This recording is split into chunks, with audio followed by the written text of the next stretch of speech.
Hello and welcome to the National Security Conversation. The United States of America is days away from a complete military withdrawal from Afghanistan. In 19 years, the United States suffered over 22,000 military casualties in Afghanistan. In a 2020 report, the US Defense Department said that its warfighting costs in Afghanistan amounted to some 815 billion US dollars. After a 2-decade-long war against terror, Afghanistan today is in the middle of yet another civil war. According to a US intelligence report, the civilian government in Kabul could, and I quote, collapse within 6 months of US withdrawal that could further aggravate the power vacuum and lead to the fragmentation of the country along ethnic lines with dire consequences for the entire region. So what will be its consequences for regional geopolitics? More importantly for us in India, what is India's future Afghan policy going to be like? While there have been speculations about and reports about back-channel talks between India and the Taliban, India has already issued a detailed and specific security alert for its nationals in Afghanistan, advising vigilance against a serious threat of kidnapping. To discuss the fate of post-American Afghanistan under the shadow of the Taliban rule and its geopolitical consequences, I have with me senior Pakistani journalist Zahid Hussain. He's a columnist for the Pakistani newspaper Dawn. Mr. Hussain is also the author of a new book, No-Win War, The Paradox of US-Pakistan Relations in Afghanistan's Shadow. Zahid Zab, welcome to the National Security Conversation. It's a pleasure to have you on my show. Thank you, Happymon, to having me in your program. And so lots of things are happening. So obviously there will be much more interest now in the situation. Absolutely, absolutely. Zahid Zab, let me begin with a sort of general question. The United States is days away from a complete withdrawal of its forces from Afghanistan, much before the September 11 deadline. And the Taliban has refused to join the proposed US-sponsored intra-Afghan talks.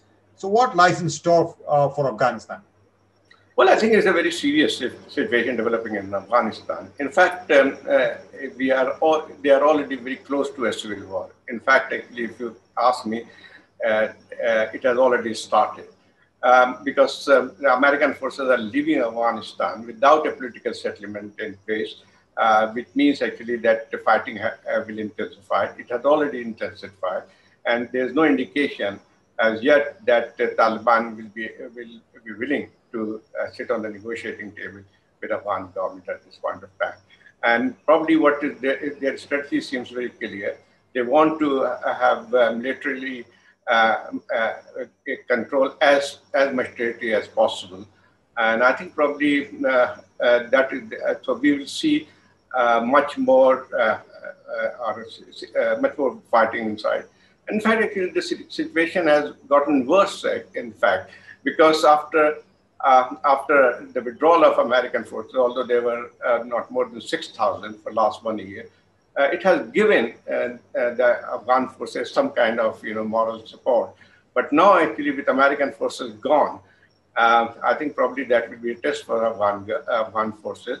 And already we have seen that Taliban have gained ground in those areas also, which were not supposed to be their main support base in northern Afghanistan. Zahid, let me put it to you quite directly. How long do you think the Ashraf Ghani government in Kabul last after the American troops withdraw from Afghanistan? One cannot really say that Afghan government is very weak at this point of time, but there is also a military balance. I don't think Taliban are still in a position to take over Kabul, and I think that they would not want to, because if you see it, they have a control over certain areas, but still they are not very close to coming Kabul, and I don't think they will do that. So if Ghani government survival will also depend on other factors rather than a military takeover by Taliban. In fact, actually, it will depend on how the war is being fought, number one, and number two, how is it able to handle other factions within the ruling. There's already some kind of voices coming from Afghanistan anti-Taliban forces, that there should be some kind of interim government and President Ghani should go. So he will be facing a lot of pressure from inside. So what are some of the other factors apart from the military balance you think that will shape the internal politics in Afghanistan in the days to come? Well, actually, the two, three developments are very, very serious. You might have seen as the fighting has intensified in northern Afghanistan, particularly, as the former Mujahideen leaders, commanders, have started reviving their militia. Like we have seen, Dostum has now organizing his own militia, and Ismail Khan in Herat, Atta Muhammad also has. So, in fact, actually, it is a double-edged sword.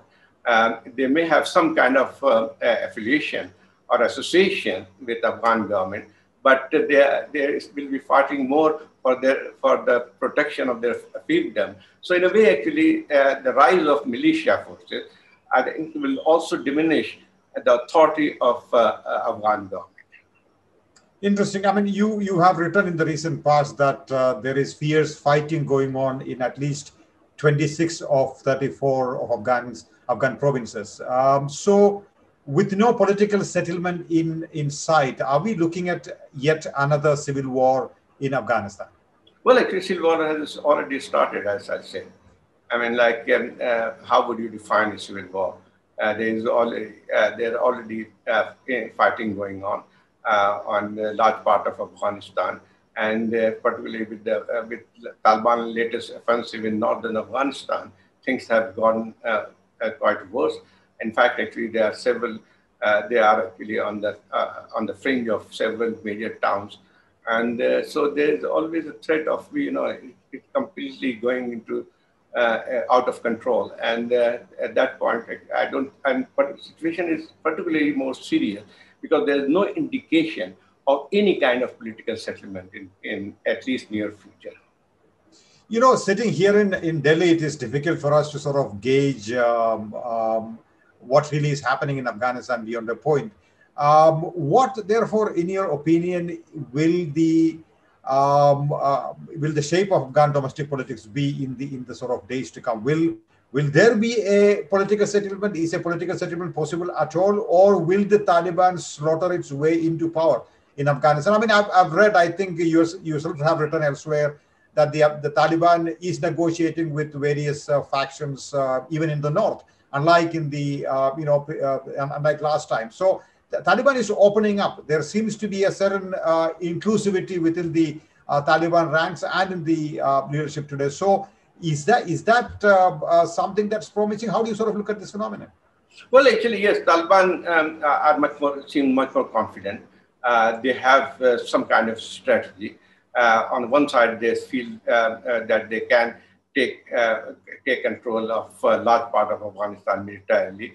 And on the other side, they are also going from some kind of, they are politically very pragmatic now. Taliban was seen as purely Pashtun movement, and they have been locked in fighting against some other minority groups like Uzbek, Hazaras, and so many other things. But now what they have changed, that it's not new, but for last few years, they have started recruiting or including some of the people from the northern district in their Majlis Shura or Central Decision-Making Council. So we have seen actually that it's no more can be seen, or they're trying to show that they are not a Pashtun exclusive group. They have actually almost 1/4 of the members of the top their council belong to different ethnic groups. I think probably that is that's a way Taliban want to approach. They don't feel actually at this point of time to sit with Kabul government. They're also hoping that the Kabul government fall on its own weight. Then actually let's see actually what the tactics will be. But one thing I must say that they are also aware that it is no more 1990s situation, that they can sweep across large part of Afghanistan and take control of Kabul. I doubt it very much that they can literally take over Kabul. But what their strategy seems to be at this point of time, to have the control of larger part of Afghanistan wherever they have already have presence, and also some major towns. But I doubt it very much that they will try to enter Kabul, because it will not be easy for them to control it. Number one. Number two, actually, they will also face a huge resistance. And I think probably while saying that the morale of Afghan forces is very low at this point of time, but they are also very well trained. And I think probably when they will feel that things are going completely, at this point, Taliban takeover, if they feel that is imminent, then they will fight it out. And I think probably they are capable of resisting at least actually some major, or protecting some major towns in Afghanistan. But it all depends actually what and how whether American or other Western power continue to provide them financial support. So in a way, actually, it reminds me of early 1980, after the situation in Afghanistan, after withdrawal of Soviet forces. So for 3 years, the communist government headed by Najibullah, they defended Kabul and defended a large part of Afghanistan. But when Yeltsin withdrew financial support, then they collapsed. So I think it depends on various factors Right. I'm trying to understand the rationale behind the Taliban's decision not to engage in an intra-Afghan dialogue with the Ghani administration. What is the logic behind that? Why not go for a power sharing agreement? Well, actually, one thing, Taliban feel confident that they can talk with position of strength, and that they have got the international legitimacy. After Doha agreement with Americans, they have that kind of legitimacy now. Then actually, laterally, they have a large part under their control. So that has also given them some kind of confidence. The third thing, they feel that the Kabul government or Afghan National Army would not be able to withstand their offensive. So this is basically kind of their thinking or vision. They may be, my hunch is that they may be able to, they will be willing to sit on the negotiating table once they feel that they have actually can talk with position of strength, and they're also testing the Afghan National Army. That is right. We mentioned about the more inclusive Taliban a little while ago. You mentioned about the more inclusive Taliban a little while ago. Has there been a change of heart within the Taliban? When it comes to some of the views about minorities or about women, are they more progressive today? What's your sense of Taliban today compared to what they used to be, a very puritanical force in the 90s? Well, they cannot be like that. Actually, they also understand that that things have changed in Afghanistan. For the last 20 years, a new generation of Afghan have come out, more educated, and they have a different worldview altogether. So they also understand it, and I think probably they feel that they cannot impose the same kind of Islamic emirates as it was before 2001. They had also given some kind of indication that they would accept a pluralistic form of system of government. So, but it's still vague. They have not come out a very clear political agenda that whether they will be willing to participate in the elections. So all those questions remain there. But I would say that if you remember Sirajuddin Haqqani's op-ed piece in New York Times last year, and he sounded very liberal, and also seems to be understanding the changing dynamics in Afghan society. He has also tried to assure Afghan that they will not put any restriction on women education. But saying all that, actually, it also, I think one cannot be sure that Taliban will completely change because it's also depend actually who are the local commanders. How are their views? Are they more radical All those questions remains to be seen. And I think as far as the main leadership concerned, like for example, Mullah Brother, he gives an impression that he's much more liberal and much more progressive in that way, that he would accept, the changes that has come into the Afghan society. But one is not very clear actually whether they have completely changed. I doubt it very much that they will change their worldview completely. They could be more accommodating, I would say, politically, and they also understand that their attempt or bid to have a complete control over Afghanistan and establish old style of Islamic Emirate will not be accepted by large part of Afghan population and also the surrounding and neighboring countries. Right, that brings me to the question of whether or not the Taliban is a monolith. Are there sort of major factions within the Taliban? You've been a long-term observer of the Taliban. You've written a lot about it. What's your sense of what makes up the Taliban as an entity, and what are some of the key factions, and how the existence of this factionalism within the Taliban would impact on an eventual settlement within Afghanistan?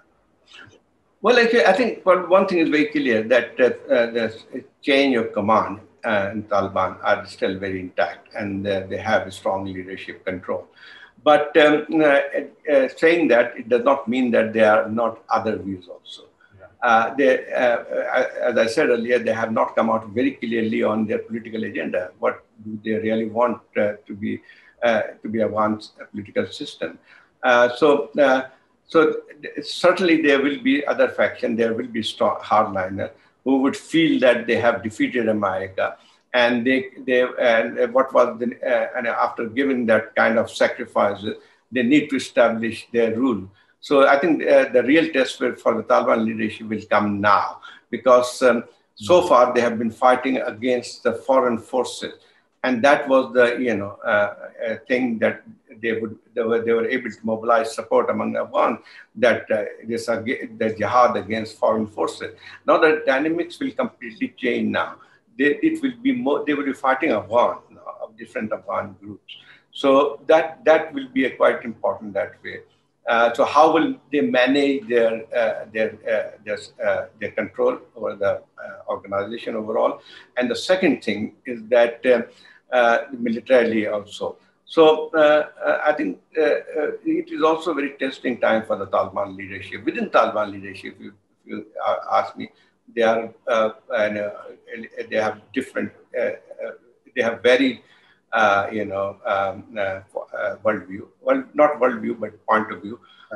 And some of them are still sticking to the old ways, but others feel that no, they have to change. So that will be also a struggle within Taliban. Right. You wrote in the Dawn newspaper some 3 weeks ago, and I quote, the Taliban's military success across the border is ominous for Pakistan's national security. It is bound to exacerbate the country's own problems of militancy in the border areas and religious extremism inside the country.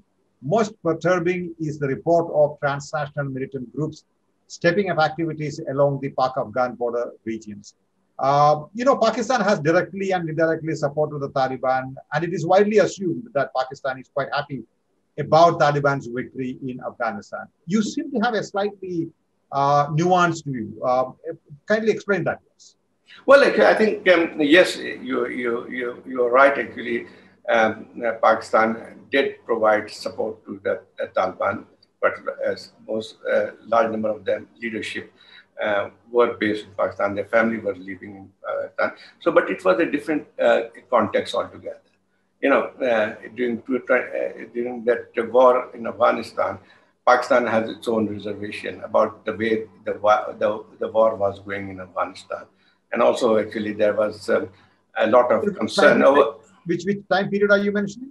I'm talking about last 20 years, before Doha Agreement. So that was a different situation altogether, when you are saying that we were actually, if not directly, but indirectly, we were supporting Taliban. Because Pakistan establishment thought that they were not sure actually what kind of situation will develop.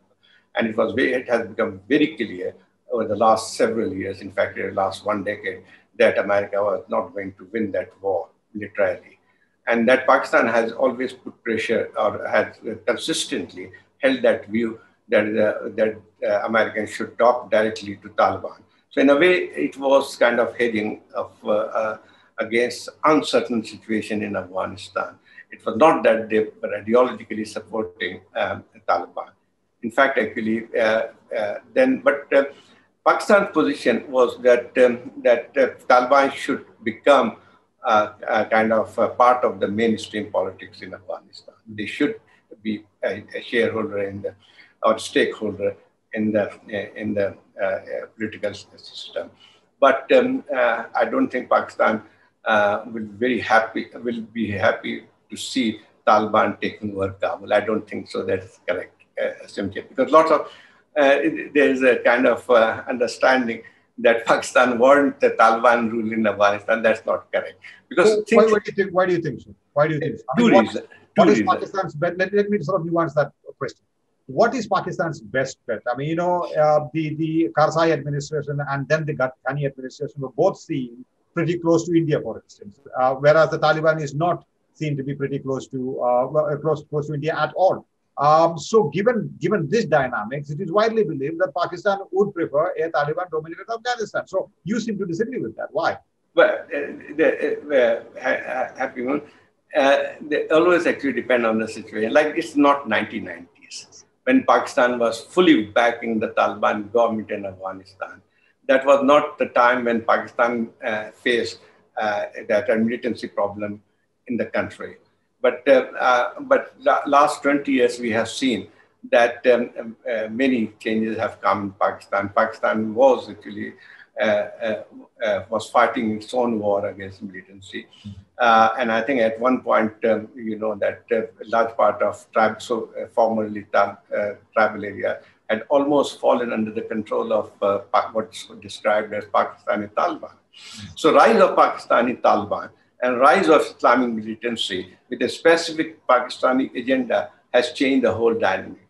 Pakistan, that's why actually Pakistan was desperate that some kind of political settlement takes place in Afghanistan and with Taliban, part of it. And that's a famous word that, we heard about that we want Taliban to look towards Kabul and not towards Islamabad. So that was the thing. And then actually the thing is that Tehreek-e-Taliban Pakistan, which is supposed to be specific with a specific agenda to bring Sharia system in parts of Pakistan. There may be differences between Afghan Taliban and Pakistani Taliban on the objective. But their worldview was exactly the same. Number one. Number two, before the formation of Tehreek-e-Taliban Pakistan in 2007, most of those leaders who founded this group were fighting along the Afghan Taliban.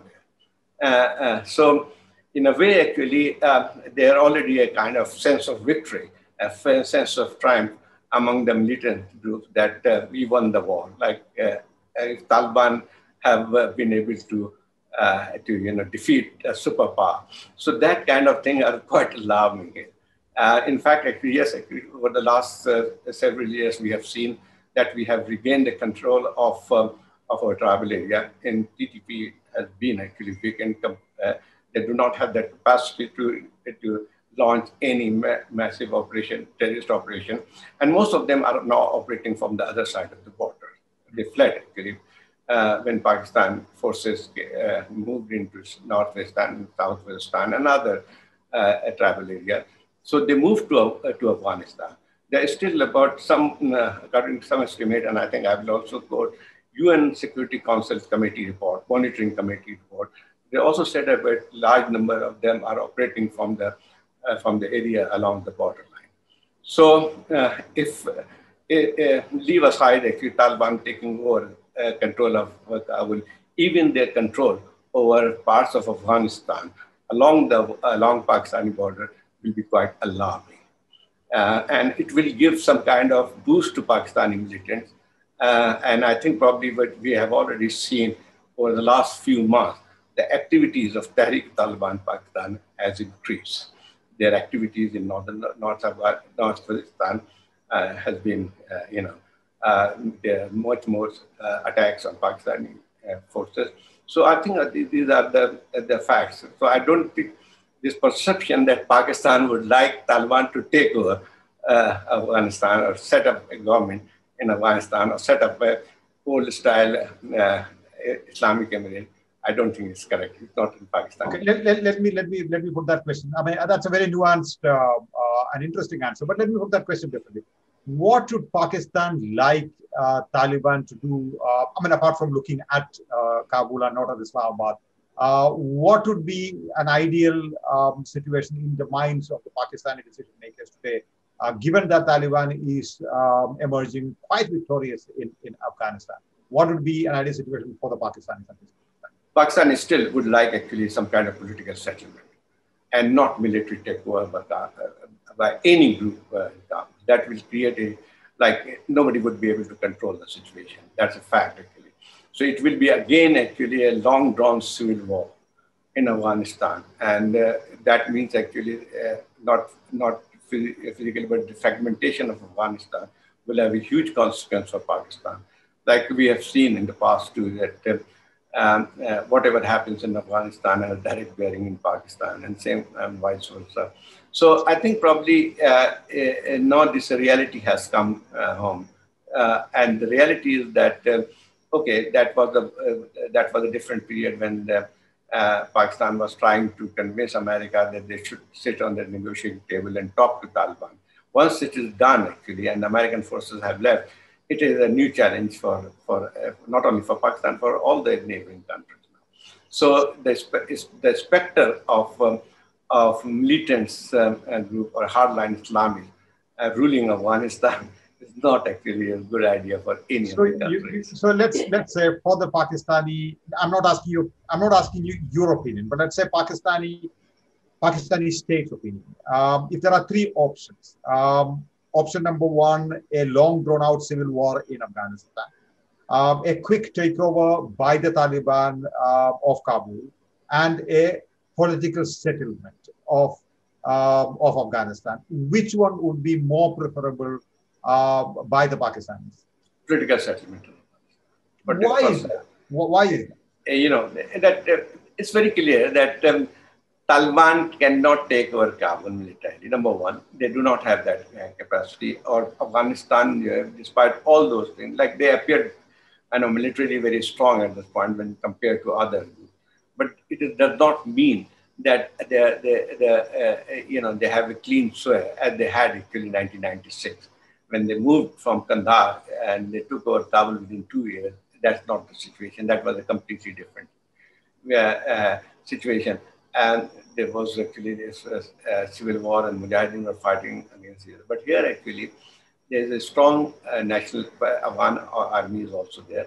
There are a strong section which has huge stake in not allowing allowing Afghanistan to fall into Taliban's lap. So basically, there will be resistance, and that's what I'm saying. That the greatest fear of spreading civil war, because if there's no political settlement, which means actually that the fighting will continue, and that will have a huge problem for everyone, actually, not only for Pakistan, but other countries too. So unstable Afghanistan will increase Pakistan's own national security problems, because I keep repeating that it's not 1990s. So number one, actually, that what will be the fallout effect on the border areas? Even we have actually put up fencing along the border, but fencing cannot stop because same people live on the both sides of the border. There will be influx of refugees, and on top of it, as I've said earlier, that it will boost them or give a new boost to Pakistani militant organization. So these are the fears. They are real fears. Right.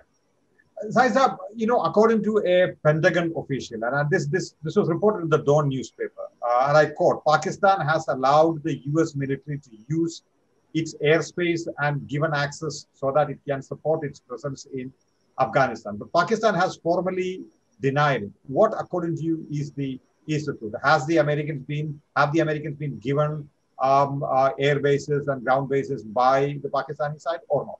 No, I think probably this where it was confusing because they're two different things. Giving base to American forces is one thing, and allowing actually Americans the airspace or the ground space.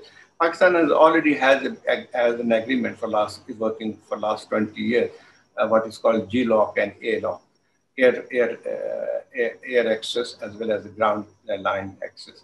So that has been continuing. So that has not changed. So it's very different than allowing American forces to operate from Pakistan. That's two different things. So what is the ground access? Can you define that for us? No, the ground access means actually that still the Americans earlier actually supply lines for the NATO forces came from Karachi and was from the ground line it was taken to Afghanistan. So that was the main route for supply for American as well as NATO forces for last 20 years.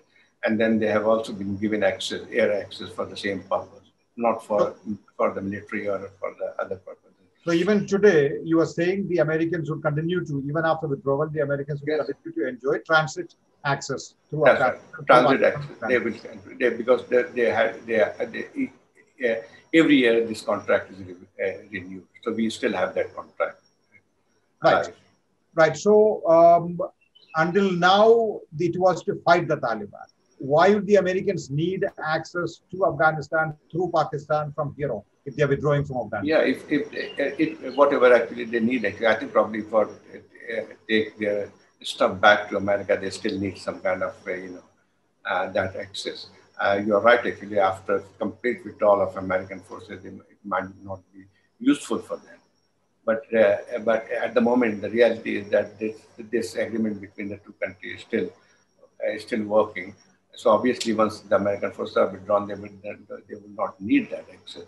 But what you are meaning and what is being eluded is that that Americans will still have the same kind of this access or facility to take action inside Afghanistan.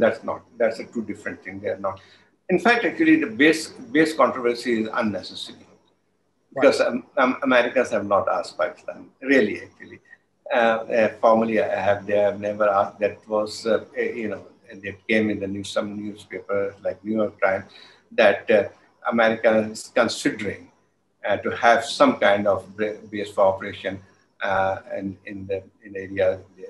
There was a mission of Pakistan and also actually some Central Asian countries. But in fact, actually, if you see, Americans still are not very sure what do they really want in the future. They seems to be in a very hurry to leave Afghanistan, and they still do not have a clear strategy in place. Actually, what next?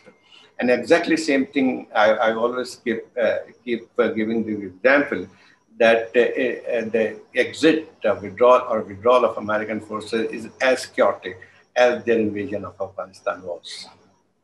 Right. So you are categorically denying that there would be no American bases in Pakistan, but there would be air access and land access for the American troops via Pakistan to Afghanistan. That's what it is. No.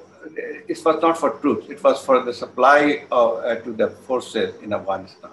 So as you have said earlier, actually, will there be any need for that after the complete withdrawal of? I don't think there will be need for that. So it's not new thing which is coming up. It is not something to do with whatever American strategy or plan be in Afghanistan after the withdrawal. No, it's not for that. It is not linked with that. Okay. Afghanistan has been the cornerstone of US-Pakistan relations for the last, say, 4 decades or so. You have written, actually, for the past several years, Washington has seen Pakistan purely from the Afghan prism, and there is no indication that the Biden administration will be deviating from that policy approach. So what does this mean for US-Pakistan relations going forward? How do you assess the possibility of a reset? If the Americans are not interested in Afghanistan anymore, where does that leave Pakistan in the American sort of scheme of things in the region? Well, Happy Moon, this has been a very, very strange relation. My new book has just come out, which deals with that I subject. should take a look at that. No win war, the paradox of U.S.-Pakistan relation in Afghanistan shadow. So in a way, actually, it deals with the Pak-American relation, and that was so roller coaster. On one side, it was been like they were allies, and other they were fighting each other on different levels. So I think probably yes, it was initially thought the new alignment which came up after 9/11, it was seen as a strategic alliance. But in my view, it was never been a strategic alliance. It was from the very outset, it was a transactional relationship. America needed Pakistan for certain things, like for clearing Afghanistan from Taliban and also also actually to fight Al Qaeda. But and Pakistan was obviously was supported America as far as fighting against Al Qaeda was concerned. But there has a huge reservation over when it came to take action against Taliban. In fact, actually, America never wanted Pakistan to take action Taliban. They knew it very well that the Taliban moved to Pakistan. But until 2005, there was no pressure, and American always thought that Taliban were history. And until the insurgency started growing, then there was a pressure. So I think probably, and it becomes worse in last 10 years relationship, and what we call frenemy.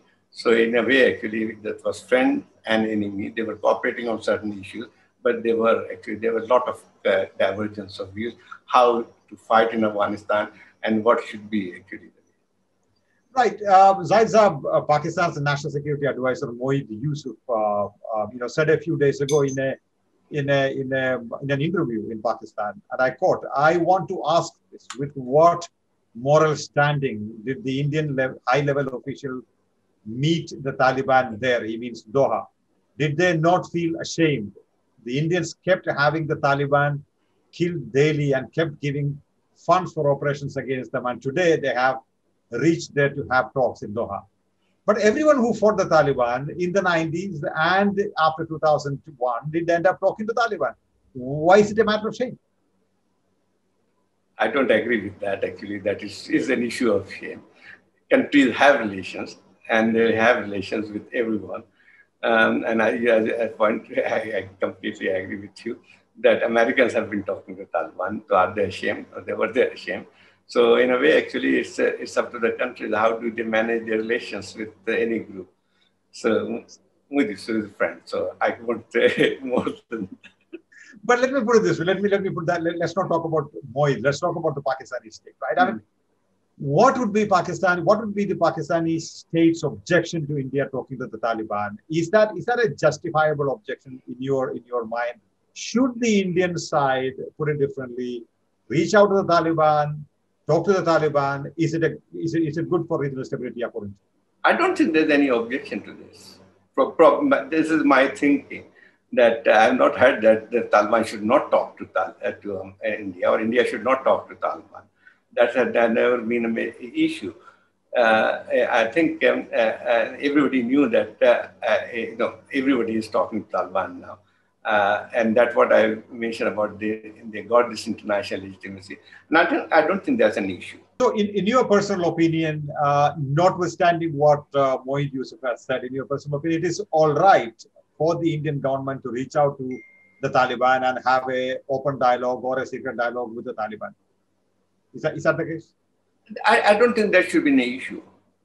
No, the Pakistani government seems to have an issue. What is your personal opinion? No, there should not be an issue. Pakistan government also, I don't know whether they have an issue with that. Is the NSS saying that they have an issue? Okay, but my point of view, you cannot have a control over who should Taliban to talk, and I think it's a part. Everybody can talk to each other. Why should there be any problem? Let me put that more geopolitically. I mean, the complaint from Pakistan for a long time has been that India is very close to either the Karzai government or the Ghani government, and therefore that is antithetical to Pakistani interests in Afghanistan. Now, here's a new situation where the Indians are saying, all right, we are not going to put all our eggs in one basket. We are reaching out to the Taliban too. So ideally, it should reduce the Pakistani concerns about the Indian presence in Afghanistan, shouldn't it? Well, I think again, I'm saying I think that should not be the last of Pakistan government's concern. That whether India is talking to Taliban or Taliban talking to Indian government, I think probably it was expected that at some point Taliban will also open channel to India because they feel themselves as a government in waiting type.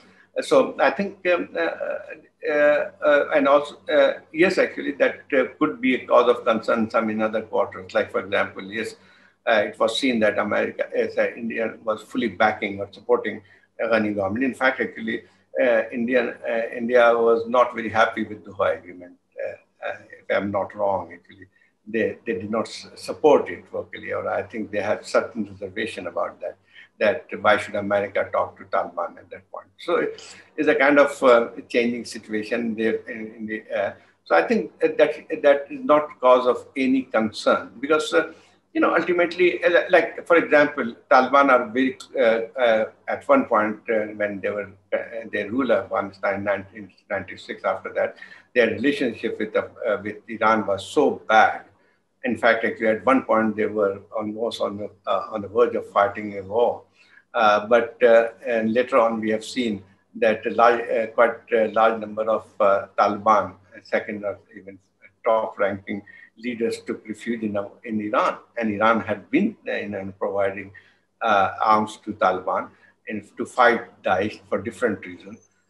So this is all kind of going on. Afghanistan is a very complicated story, and. Like for example, Mullah Akhtar Mansoor, who basically was a successor of Mullah Omar, who was the chief of Taliban, and his family was living in Iran. And in fact, actually, he was killed in drone attack while he was coming back from Iran to Pakistan. Right. So, and this kind of, like for example, Russia has also been supporting Taliban in certain areas. It does not mean that Russia wants Taliban to take over Afghanistan. No. Even Iran would not like to accept a complete control of Taliban. So this is all kind of, this how the nation deal with the situation. So right. I should ask you this question about the quote unquote return of Taliban to Afghanistan. How will that impact on regional geopolitics? Say, for instance, let's take the Kashmir question, for example. There is now a conversation between New Delhi and the Kashmiri political parties on the Kashmir question. There is a ceasefire on the line of control between the two sides. Do you think the return of the Taliban has somehow occasioned the possibility of a thawing of the relationship between India and Pakistan, especially on the question of Kashmir? No, I don't think that. I've read actually this kind of concern in India that Taliban control over Afghanistan or that changing situation in Afghanistan will have some kind of bearing on Kashmir situation. I don't think it's correct assessment. It's more of a political thing rather than actually having any concrete basis for that. How can actually Taliban control can change the whole thing of Kashmir? It's no more actually that they will, Taliban after taking over Kabul, they were not going to head towards Kashmir to liberate it. I doubt it will. So I think probably it's... I think the worry comes from the late 1980s, early 1990s. That's right, actually. And I followed that whole thing, but it was also exaggerated a little bit. The Afghan-Taliban connection to Kashmir situation has always been exaggerated. Exaggerated, but not non-existent. Little bit. Like, for example, yes, militant organizations were there. There's no doubt about that. But I'm just equating those militant organizations directly with Taliban is also interesting. There are different shades of militant groups. So I don't. Let me put it this way. I think the writing in India, the literature in India by former officials and analysts is that the Pakistani ISI used some of the fighters from Taliban from Afghanistan and brought them to Kashmir because Kashmir was as in a great state at that point of time in the late 1980s. And, that sort of acted as a force multiplier for the fighting against India. No, I think it's incorrect. Even at that point, I have to leave aside actually what's going to happen now. That's out of question completely. And even 1980s, how many Afghans were actually caught or basically, seen fighting inside Kashmir? How many Afghans? I doubt it. You're right. I mean, not a large number, but the presence cannot be ruled out. That's the point. No, I think probably it's what I guess is more of a political, like Taliban. Look, actually, even Americans now recognize that Taliban are much more interested in Afghanistan than anything else. They're not part of the global jihad as such, and that was one of the justification Americans policymakers had when they were talking to Taliban. I mean, that the Taliban are not part of the global jihad. They may have some association with some of the groups. Like at one point, some faction of Taliban had association with Al Qaeda. There's no doubt about that. But to say that and they will be they will be after taking over Kabul, they were not going to have their focus it means actually they have a global agenda. They don't have. Right. I mean, I don't disagree with you at all about perhaps the current situation, but I think we seem to have a slight disagreement on the late 80s part of it. But let's sort of move on. I mean, I want to sort of talk about the Chinese presence in the region. Now that the Americans are going out of Afghanistan, what geopolitical opportunities does it open up for China inside Afghanistan? And how does China sort of perceive its future vis-a-vis Afghanistan and the sort of region at large as it were? Well, China has taken a very cautious position and a very prudent in Afghanistan. They have not been directly involved in any of the Afghan thing, but they maintain a good relationship with both Karzai and Ghani government, and they have also had a good relations with Taliban. Means good relations does not mean that they were supporting it. And that's one of the reasons why they have been able to arrange the first meeting. It was informal between Afghan government delegation and Taliban in Urumqi. I think it was before about 2014. That was the first meeting, the direct meeting between them, Afghan government and it. So, but I think probably China's interest was much more on the economic side, the investment side. And they were supposed to be one of the biggest investors in minerals and other areas. But it did not work, actually, that for sure. But at one point, they showed some interest in that. And I think for China,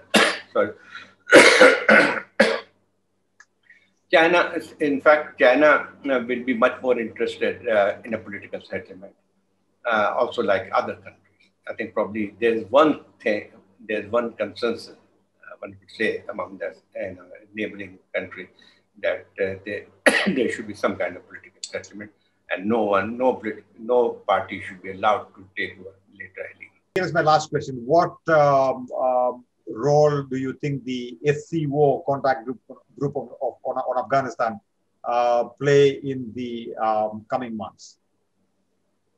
The Shanghai Cooperation Organization, a contact group for Afghanistan? Yeah, but they may have some role, but I don't think that could have some kind of decisive or a role they can play. The country, that's a good forum where all the member countries could actually discuss the issue of Afghanistan also, beside other regional problems. So that is basically that will have some positive impact on them.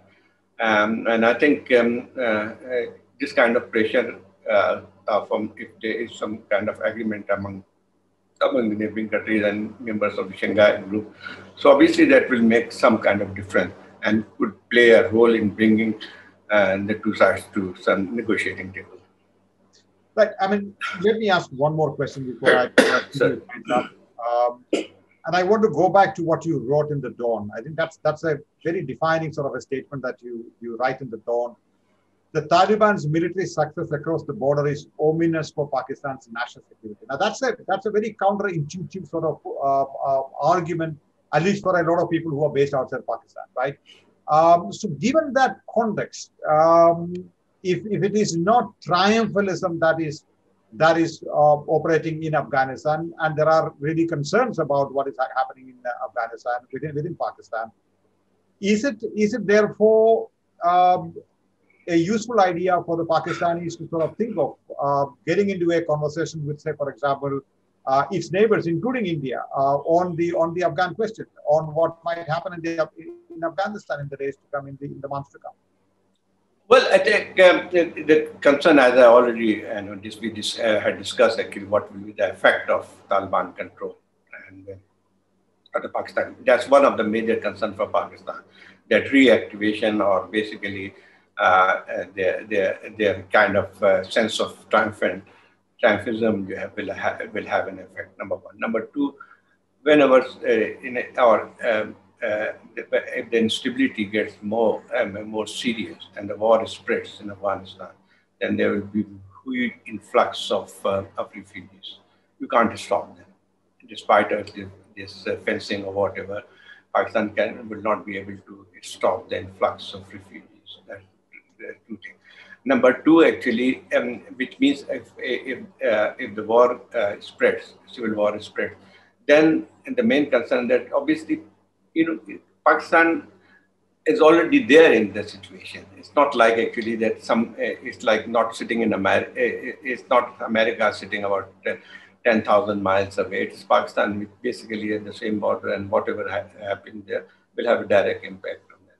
So these are the multiple. Like, for example, no, it's not like actually the Pakistan will still like to, with the support of other countries, for example, regional countries, could make it a point to Taliban that, look, actually, it will not work actually, to take over Taliban. But I think as far as Pakistan's relation with India is concerned, that has a different, online. It's not, it does not depend on whatever happens in Afghanistan. That will be a side thing. There are other major issues between the two countries. They need to sort it out before they can be together on other issues. Right. Fascinating insights. Thank you so much for coming on the show, Zahid. It's been really wonderful talking. Thank you so much. Happymon. To receive instant updates on all videos from The Wire, click the subscribe button and hit the bell icon. Pay to support independent journalism. Click the link in the description and choose the amount you want to pay.